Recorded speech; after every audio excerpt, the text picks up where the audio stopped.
S-T-U-B-S spells Stubs.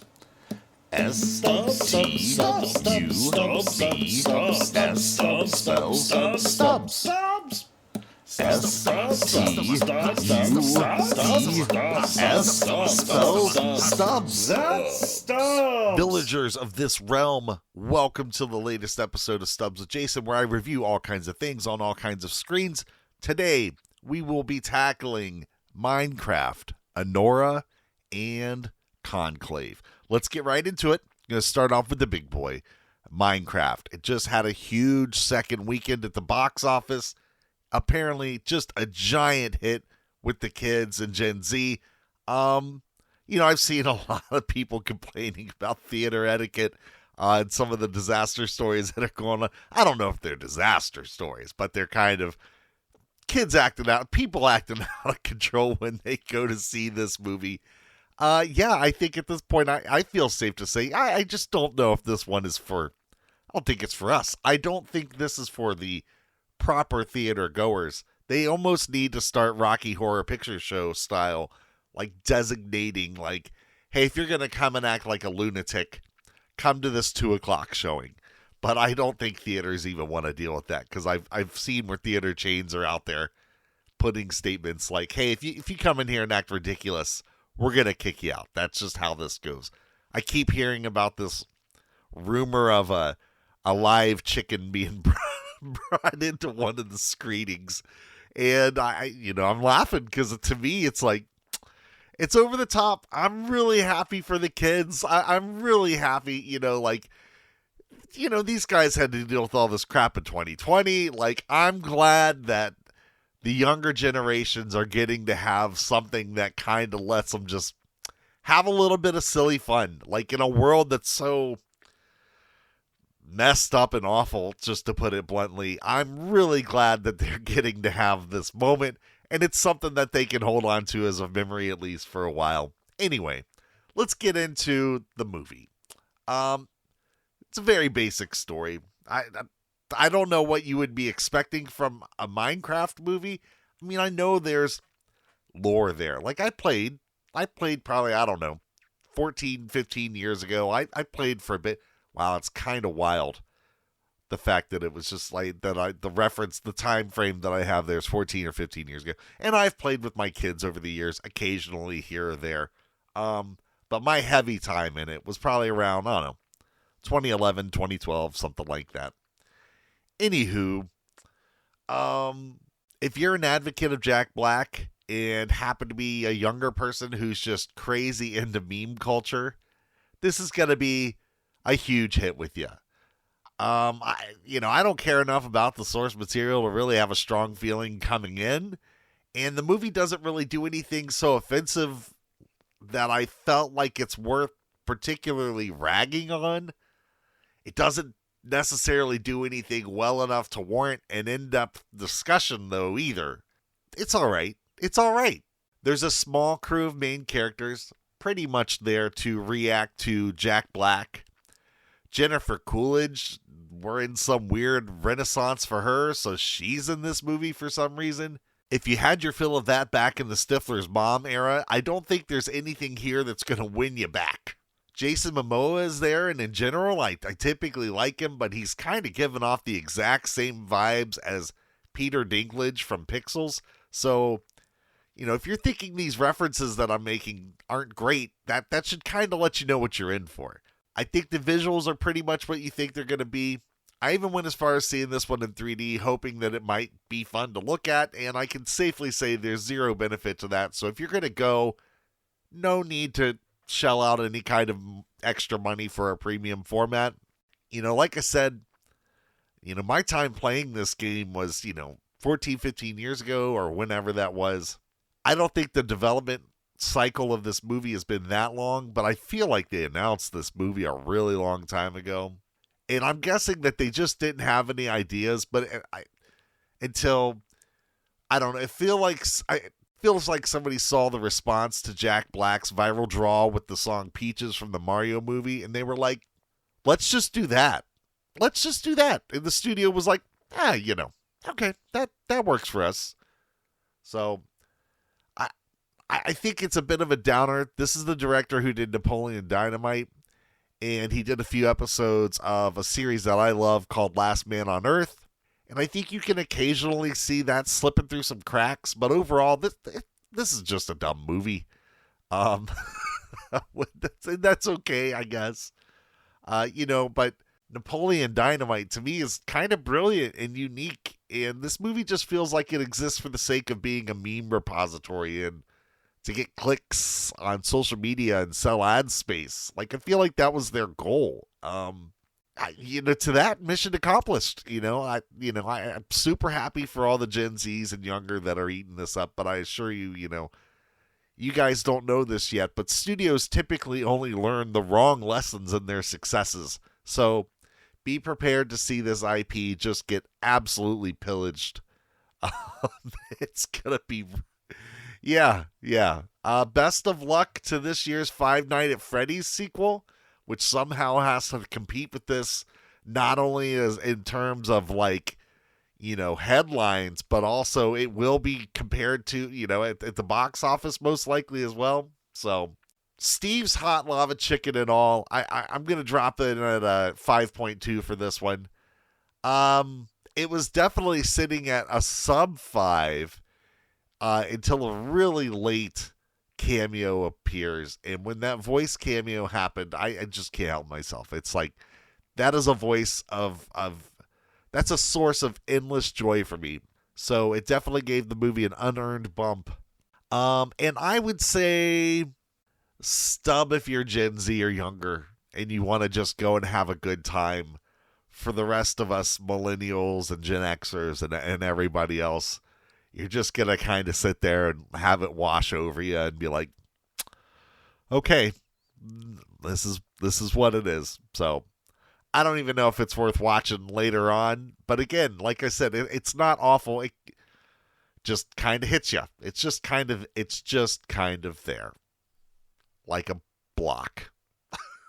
All right, moving on to my second movie, Anora. So Anora won the Oscar for Best Pic. Mikey Madison, who starred in this movie, won Best Actress. But to be honest with you, even with that, even knowing those things, I still had very little motivation to go out and watch this movie. I remember seeing some trailers and being like, that might be something, and it just kind of fell off my radar, and yeah. With that said, she recently hosted SNL, and I gotta say, it was one of the worst Saturday Night Lives I've watched in years. So I don't know if she just wasn't willing to budge and do a bunch of things, or if the writers just had a bad week, or if it was a combination, but holy smokes. If you want to see a train wreck, yeah, go watch that. Go watch that episode of SNL. Anyways, in terms of this movie, Anora, currently available to watch on Hulu. So I was suddenly, between that bad SNL and the fact that it was on Hulu to watch, I was like, now, you know what? Now I'm curious. I'm kind of curious to see how we got to this. How did this win Best Picture? How did she win Best Actress? All right, so some of the things that I liked about this movie. Like the actors, it's a good cast. There's not a ton of humor punching you in the face, but I definitely saw the humor and laughed a few times. It's very straightforward. It's also very rated R. Like the first 25 minutes probably shouldn't be seen or even heard by a pre-16 audience.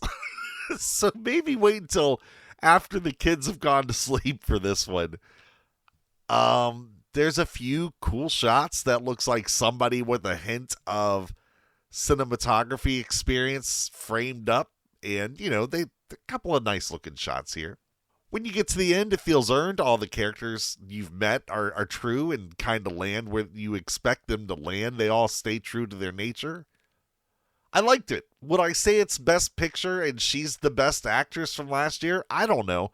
Best Picture seems like a huge stretch.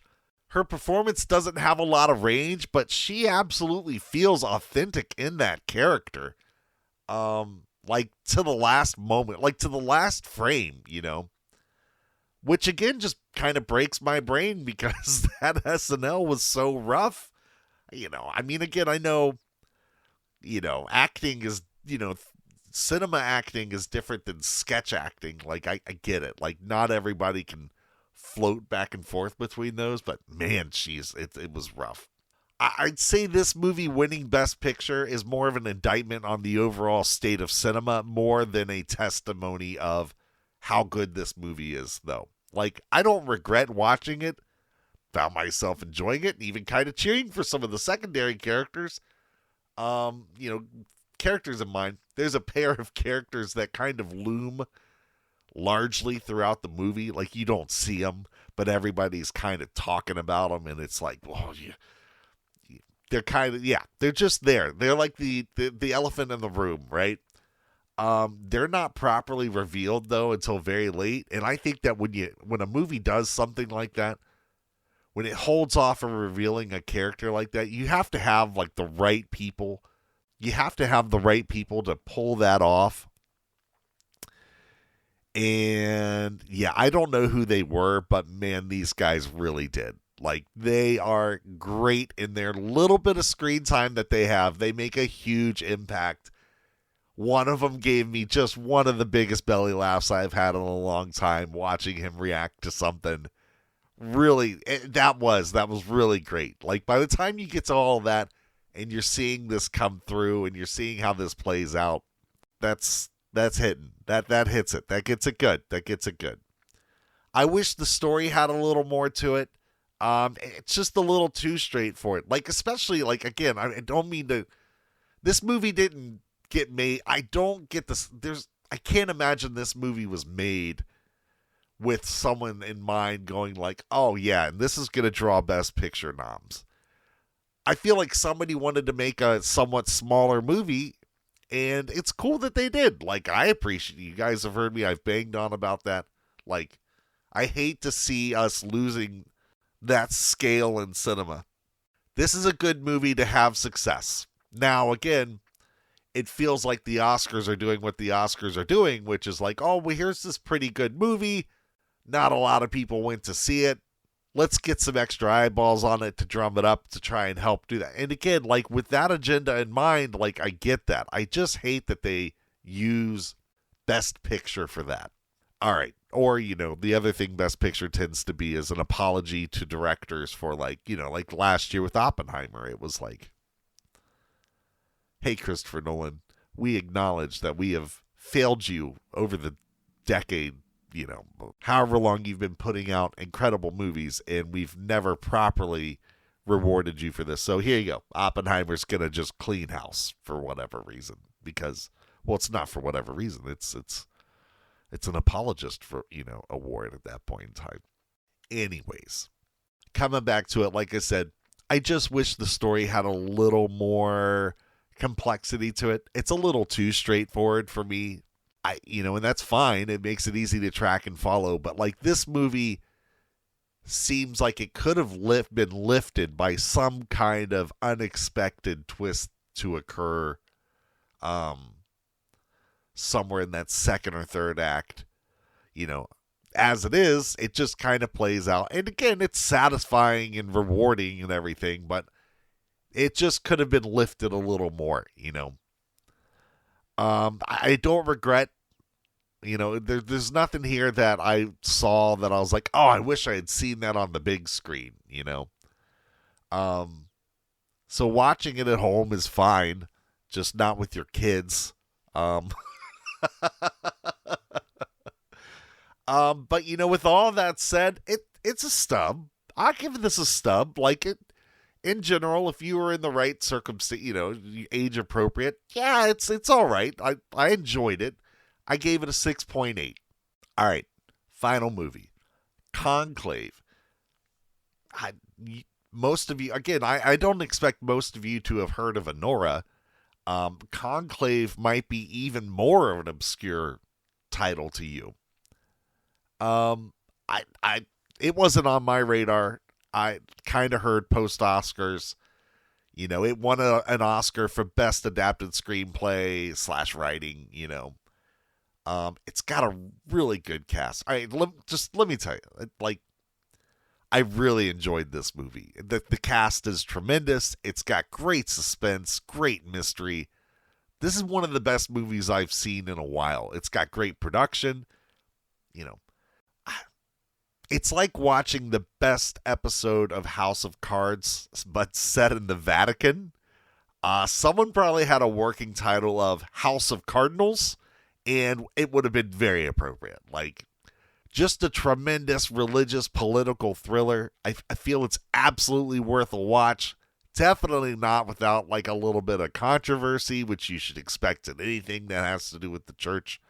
Even if you aren't a Christian, I feel like you'll absolutely be engaged here. Ralph Fiennes, Stanley Tucci, John Lithgow, they all crush it. Directed by somebody I'd never even heard of. I think it's great that someone trusted this guy, though, with this cast, and they were able to make this happen. I don't think this would have been a huge box office hit. It's absolutely one of the best streaming movies I've ever watched, though. So, while it never got a theatrical release, I would say this is a stub. Gonna rate it at an 8.4. Again, just great drama, great tension. Yeah, I really enjoyed this movie. If you have a Peacock account, it's a must watch. I would absolutely say you got to check this one out. Really good. Again, that one's Conclave. All right, Minecraft, Anora, and Conclave. Did you see them? Let me know in the comments. We recently hit 50 subs. That's awesome. Got a long way to go. So if you enjoyed this or some of the other content that I've put out, let the people you care about in your life know about me and try and get them to subscribe. Or, if you think this is terrible, just punish someone in your life by gaslighting them into thinking that this is a good channel that they absolutely need to subscribe to because it's good content, So, I prefer the first one, but, it's good to have options. So, I'm not here to tell you how to live. I'm just here to inform your cinema viewing decisions or, to reaffirm your cinema opinions, which, let's be real. That's pretty much the primary use of the internet these days. So, all right, guys, it has been great, and I'll be back.